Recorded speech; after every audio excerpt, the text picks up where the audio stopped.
नमस्कार। एजुकेशन के online platform YouTube channel SHVM Bapunagar पर आपका स्वागत है।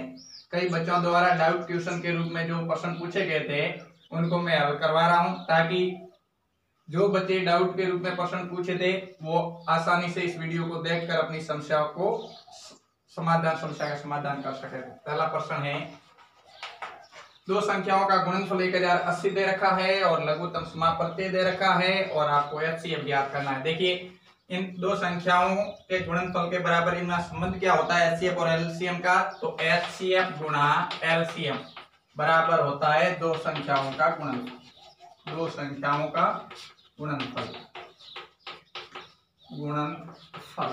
देखिए, ध्यान दें, कभी जब संख्या लिख रखी होती है तब हम संख्या एक और संख्या दो गुणा संख्या दो भी लिखते हैं, ए गुणा बी भी लिखते हैं। यहाँ गुणनफल दे रखा है इसलिए मैंने दो संख्याओं का गुणनफल लिख दिया सीधा। HCF गुणा LCM दे रखा है आपका 36 और दो संख्याओं का गुणनफल दे रखा है 1080। देखिए, यहाँ से HCF याद करना है, गुणा में है 36, ये चला जाएगा भाग में तो हो जाएगा 1080/36। यहाँ से देखिए आप, या वैसे 18 से कट रहा है 6 बार। 18 से कितनी बार कटेगा 108? 6 बार, ठीक है। और ये आ गया 0 और ये कटेगा 2 बार, ये कटेगा 30 यानी 30। क्या आ गया आपका, एक बार वापस देख लीजिए।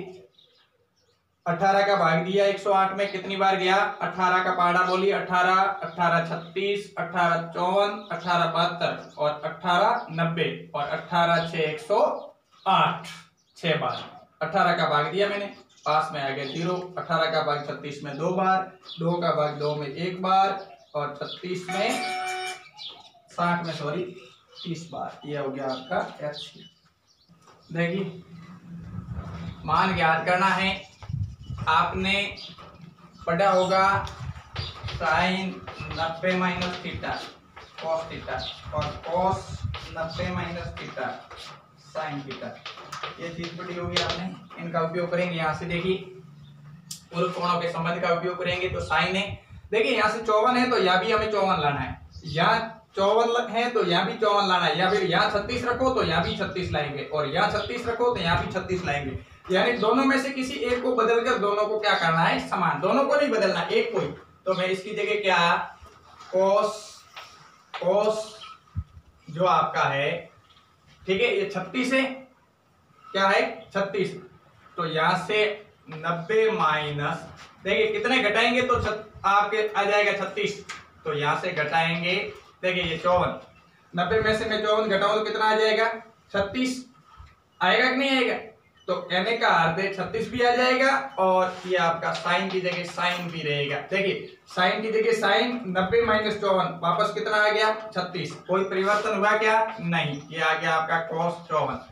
इधर देखिए माइनस, इसमें किसी भी एक को चेंज करना है, चाहे किसी भी को करो, चाहे ये साइन 54 को साइन 54 यथावत रखते हुए cos को चाहो तो cos को भी बदल सकते हो। ये आपका cos हो गया और 90 में से 54 घटाएंगे तो पुनः कितने आ जाएंगे 36।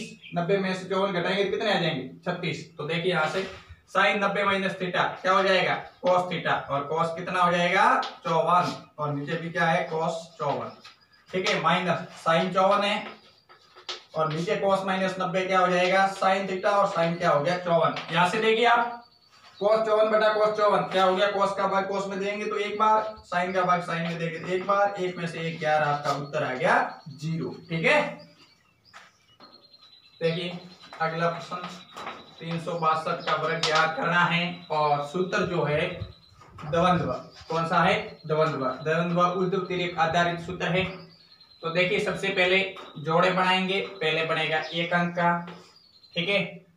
जब 1 अंक होगा तो उसका स्क्वायर होगा। फिर बनेगा 2 अंक का, तो दोनों अंकों का गुणा होगा, उसके साथ 2 का गुणा होगा।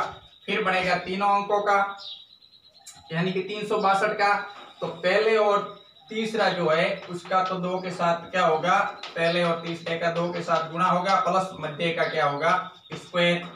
और फिर बनेगा दोनों संख्याओं का, यानी 36 का, तो 2 का 36 के साथ। देखिए जगह कम होने का थोड़ा पीछे लिख देता हूँ, यहाँ इस तरफ से मैं स्टार्ट कर देता हूँ। देखिए ये हो गया 3 का स्क्वायर, पहले 1 अंक फिर 2 ऑब्लिक 2 हो गए तो 2 का गुणा होगा उसके साथ, 3 गुणा 6, फिर ऑब्लिक, फिर होंगे तीनों अंक, तो पहले और तीसरे का, तो 2 के साथ गुणा होगा प्लस मध्य का क्या होगा स्क्वायर ऑब्लिक, फिर बचे अंतिम 2, उस 2 अंक है तो 2 का गुणा होगा, फिर बचा अंतिम 1 अंक तो उसका स्क्वायर होगा। देखिए ये किस तरीके से बढ़ाते हैं, इस तरीके से पहले समझिए, इसको जोड़े कैसे बढ़ाते देखिए। ये संख्या है, इनमें सबसे पहले 1 अंक लेना है तो ये ले लिया 3, फिर 2 अंक लेना है तो आ गया 36, फिर तीनों अंक लो तो आ गया 362। पहले एक अंक, फिर 2 अंक, फिर तीनों अंक लिख दिया, फिर पहले अंक को छोड़ दो तो बचे 2 अंक, फिर पहले 2 अंकों को छोड़ दो तो बचा 1 अंक। तो इस तरीके से ये आपके क्या बन गए जोड़े, इतने जोड़े बनते हैं 2n-1। 2n-1 का n का मतलब है कितने अंक की संख्या में, तो कितने अंक है 3, तो 2 गुना 3 माइनस 1 यानी 6 माइनस 1, 5 जोड़े बढ़ने चाहिए। तो देख लो कितने जोड़े बने 5। ठीक है, ये जोड़े बनाने का तरीका। फिर यदि द्वंद्व का एक नियम है, यदि अकेला अंक है तो उसका स्क्वायर होगा हमेशा, तो इसका स्क्वायर हो गया। जब 2 अंक है तो उस दोनों का आपस में गुणा होगा, साथ में 2 का गुणा होगा, ये नियम है द्वंद्व का, क्या दोनों का गुणा और उसके साथ 2 का गुणा। यदि 2 अंक है, यदि 3 अंक है तो 2 का गुणा होगा पहले और तीसरे अंक के साथ, 2 का गुणा होगा पहले और तीसरे अंक के साथ प्लस मध्य अंक का उसके साथ क्या होगा स्क्वायर। फिर 2 अंकों का वही नियम आ गया, 1 अंक का वही नियम आ गया, तो ये हमने लिख दिया 1 अंक का स्क्वायर, 2 के साथ गुणा, 3 का पहले और तीसरे के साथ 2 का गुणा प्लस मध्य का स्क्वायर, फिर 2 का दोनों के साथ गुणा, फिर 1 अंक रहा तो उसका स्क्वायर। तो ये बात आपको समझ में आ गई होगी। हम बात द्वंद्व की कर रहे हैं, सूत्र द्वंद्व योग की बात कर रहे हैं। ठीक है, देखिए तो कर देते हैं हल क्वेश्चन को। 3 का स्क्वायर हो जाएगा 9, 3 और 2 से गुणा किया तो हो गया 6, 6 और 6 से किया तो 36 हो गया, 2 और 3 से किया तो 6 हो गया, 6 और 2 से किया तो 12 हो गया, 12 और 6 का वर्ग 36 हो गया, 36 और 12 हो गए 48। ऑब्लिक में 6 और 2 का 12 हो गया, 12 और 2 का 24 हो गया, ऑब्लिक 2 का स्क्वायर 4 हो गया। प्रत्येक खंड में 1 अंक रहना चाहिए। इसके लिए मैंने आपको योग बताया था किस तरीके से, पहले 1 अंक लिखो ऊपर, उसके नीचे उसके दाई का अंक इकाई के अंक के नीचे लिखो।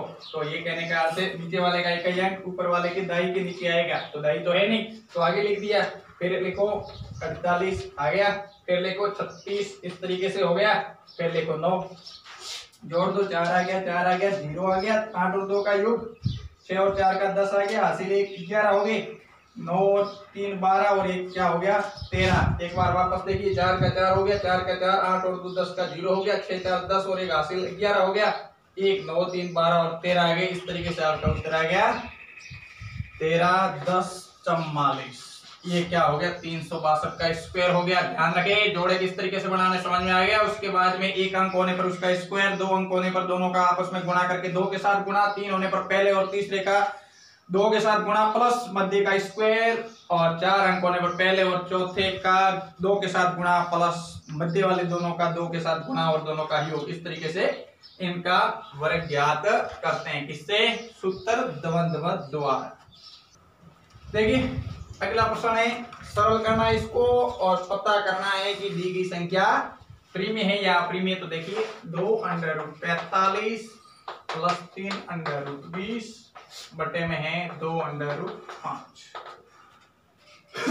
देखिए यहां से ये हो गया आपके 2, इसको मैं लिख देता हूं 9 गुणा 5 लिख सकता हूं, 45 को 9 गुणा 5 प्लस 3 इसको लिख देता हूं मैं 5 गुणा 4 इसको। ठीक है, अब 2√5 यहाँ से देखिए 2 गुणा 9 का वर्गमूल कितना आ जाएगा 3, तो अंडर रूट में केवल क्या रहेगा 5 प्लस 3 गुणा यहाँ से 4 का अंडर रूट कितना आ जाएगा 2, अंडर रूट में कौन रहेगा केवल 5 बटे में आ गया 2√5। देखिए यहाँ से 2 और 3 का गुणा ये 6 हो गया, 6√5 हो गया, और ये भी 6√5 हो गया, और नीचे है 2√5। आगे देखिए ऊपर कॉमन क्या आ जाएगा 6√5 आ जाएगा कॉमन, 6√5 तो 1 प्लस 1। कैसे देखिए 6√5 कॉमन लिया तो 6√5 का भाग जाएगा 6√5 में एक बार, 6√5 में एक बार, नीचे है 2√5। तो ये हो गया 6√5 गुणा 2 बटा 2√5, 2 से 2 कट गया, √5 से √5 कट गया, आपका उत्तर आ गया 6। आप जानते हैं 6 कैसी संख्या है प्रीमिय संख्या। अतः दी गई संख्या कैसी है प्रीमिय संख्या। कैसी है प्रतिमेय संख्या है। ठीक है, देखिए अगला प्रश्न है, मान ज्ञात करना है और पूरक कोण से संबंधित है। इस तरीके से आप tan दोनों में से किसी एक को यथावत रखते हुए एक को चेंज करना है। मैं क्या tan 90 माइनस 80 नहीं लिख सकता tan 10 की जगह, क्योंकि जैसे 90 माइनस 80 होगा तो क्या हो जाएगा 10 बट्टे में यथावत रखूंगे मान, दोनों को चेंज नहीं करना, मैंने पहले कहा आपको। तो tan 90 माइनस थीटा हो गया, ये tan 90 minus theta, tan 90 minus theta बराबर होता है cot थीटा, और cot 90 माइनस थीटा होता है आपके tan थीटा। ठीक है, तो देखिए कभी ऑफलाइन क्लास लेने का मौका मिले तो ये सारी चीजें, जब सामान्य अध्याय शुरू करवाते हैं उस समय ये सारी चीजें लिखवाते हैं। यहाँ तो समय कम है, इसलिए इस सारी चीजों को विस्तार से समझाने जाए तो काफी लंबा हो जाएगा वीडियो। ऑफलाइन का मौका मिलेगा आपको तो कभी समझाएंगे। बहुत ही अच्छा अध्याय है, जब आप सामान्य चीज से ऑफलाइन क्लास में इसको लोगे, इस क्लास लोगे इसकी, तो आसानी से समझ में आ जाएगा। वैसे आपको भी एग्जाम पर ध्यान देना। देखिए यहाँ tan 10 बटा cot 80, जिसको tan 90 माइनस 80 भी लिख सकते हैं, 10 ही आएगा वापस। cot 90 minus theta, tan 90 minus theta क्या हो जाएगा cot, और cot कितना हो जाएगा 80, cot 80 बटा cot 80। स्वयं का भाग स्वयं में, दोनों संख्या समान है, कितनी बार जाएगा, एक बार। यह आपका आ गया उत्तर। देखिए k का मान ज्ञात करना है और द्विघात समीकरण दे रखा है। मूल की शर्तें वास्तविक एवं बराबर, ध्यान रखना जो मूल है उनकी स्थिति वास्तविक एवं बराबर कब होती है, मूल की स्थिति काल्पनिक कब होती है, और वास्तविक एवं अलग अलग कब होते हैं। देखिए तो यहाँ वास्तविक और बराबर है। डी विविध कार जो आपका होता है, डी यदि ग्रेटर देन 0 हो, डी इज इक्वल टू 0 हो, डी लेस देन 0, ये तीन शर्तें होती है इसकी द्विघात समीकरण से जब हम हल ज्ञात करते हैं। यदि डी का मान, यहाँ डी इज इक्वल टू होता है, ध्यान रखना, बी स्क्वायर माइनस 4ac का under root, B square minus 4ac का अंडर रूट, ये होता है डी का मतलब। ठीक है, जब इनको हल करके इनका जब मान निकालेंगे तो यदि 0 से डी का मान बड़ा है तो समझ लेना मूल कैसे होंगे, इसके मूल है वो भिन्न भिन्न होंगे। कैसे होंगे, भिन्न भिन्न। कैसे होंगे, भिन्न भिन्न और वास्तविक, भिन्न भिन्न और वास्तविक। और इसी प्रकार यदि b का मान 0 हो तो मूल कैसे होंगे, वास्तविक और बराबर। वास्तविक एवं भिन्न भिन्न होंगे कब, जब b का मान 0 से बड़ा हो। वास्तविक एवं बराबर होंगे कब, जब b का मान 0 के बराबर हो। लेकिन b का मान यदि 0 से छोटा हो, अर्थात ऋणात्मक हो, 0 का सॉरी b का मान कैसा हो, ऋणात्मक, तब मूल है वो कैसे होंगे, काल्पनिक। तो तीन स्थितियां प्राप्त हो गई, d ग्रेटर देन 0, वास्तविक एवं भिन्न भिन्न मूल होंगे, d इज इक्वल टू 0, वास्तविक एवं बराबर मूल होंगे, d लेस देन 0, मूल है वो काल्पनिक होंगे। ठीक है, और d का मतलब विविध कार, अर्थात b square minus 4ac under root. इस तरीके से आप क्या ज्ञात कर लोगे, d सिर्फ b स्क्वायर माइनस 4ac, क्या b स्क्वायर माइनस 4ac। इससे आप x और x का जब मान ज्ञात करते हैं तब श्रीधराचार्य सूत्र पढ़ा होगा, क्या minus B plus minus under root B square minus 4ac बटा 2a। इससे हम क्या ज्ञात करते हैं, इन दिए गए द्विघात समीकरणों के मूल।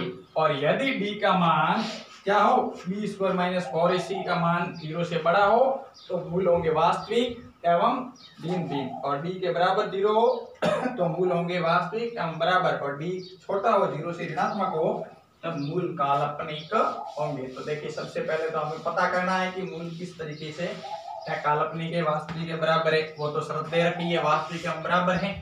लेकिन सबसे पहले डी ज्ञात करेंगे तो देखिए द्विघात समीकरण है कि x square plus 2x plus 1 बराबर 0 की तुलना किससे करोगे, द्विघात समीकरण के व्यापक रूप से। द्विघात समीकरण के व्यापक रूप क्या होता है, व्यापक रूप, व्यापक रूप होता है ax square plus bx plus c बराबर 0 से करने पर क्या आ जाएगा, a होगा x स्क्वायर का गुणक, b होगा x का गुणक तथा c होगा आपका अचर पद। ठीक है, तो x स्क्वायर का गुणक कौन हो गया, k, ये तो आपका a आ गया, x का गुणक कौन हो गया 2, ये आपका b आ गया, और अचर पद कौन हो गया 1, ये आपका क्या आ गया c। अब देखिए डी बराबर क्या होगा, B square minus 4ac। D का मान कितना है 2, तो 2 का स्क्वायर माइनस 4 इंटू ए क्या है, ए इंटू सी क्या है 1, तो क्या आ गया 4 आ गया माइनस 4 के आ गया। के यहाँ से कॉमन, सॉरी 4 यहाँ से कॉमन ले लो तो क्या आ जाएगा 1 माइनस ए। ठीक है, अब देखिए अब शर्त क्या दे रखी है, अब प्रश्नानुसार मूल कैसे हैं, मूल है वो वास्तविक है, मूल कैसे हैं वास्तविक एवं बराबर, वास्तविक एवं बराबर, तब क्या हो जाएगा d इज इक्वल टू 0, और हमने d इज इक्वल टू क्या लाया 4 कोष्टक 1 माइनस के, तो ये बराबर हो जाएगा। अब तब क्या हो जाएगा d की जगह 4 कोष्टक 1 माइनस के बराबर 0, 4 भाग में जाएगा तो 0 हो जाएगा, ये आ गया 0, और k को जब पक्षांतर करेंगे तो k बराबर क्या आ गया 1, ये आपका उत्तर हो गया। ठीक है।